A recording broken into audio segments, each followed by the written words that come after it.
సంధ్య theatre తొక్కిసలాట ఘటనపై social మీడియాలో ఓ ప్రచారం జరుగుతోంది. సీసీ ఫుటేజ్లోని టైమ్ లైన్ హైలైట్ చేస్తూ అల్లు అర్జున్ రాకముందే తొక్కిసలాట జరిగిందని కొందరు పోస్టులు పెట్టారు.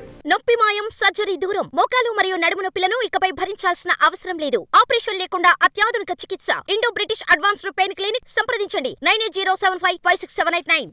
తొక్కిసలాట జరిగిన 20 నిమిషాల తర్వాత అల్లు అర్జున్ థియేటర్కి వచ్చాడని, ఈ ప్రమాదానికి అతనికి ఎలాంటి సంబంధం లేదని తేల్చి చెప్పారు. ఈ పోస్టులు తెగ వైరల్ అయ్యాయి.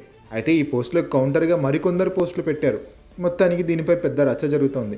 బన్నీని కావాలనే ఇరికించారంటూ కొందరు చేసిన కామెంట్స్పై పోలీసులు సీరియస్ అయ్యారు. ట్విట్టర్లో ఓ పోస్ట్ పెట్టారు.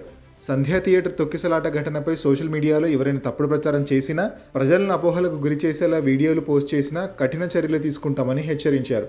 అల్లు అర్జున్ రాకముందే తొక్కిసలాట జరిగినట్టు కొందరు వీడియోలు పోస్ట్ చేస్తున్నారని, తప్పుదోవ పట్టించేలా వ్యవహరిస్తే చట్ట ప్రకారం చర్యలు తప్పవని తేల్చి చెప్పారు. పోలీస్ శాఖపై నింద మోపితే చూస్తూ ఊరుకోమని స్పష్టం చేశారు.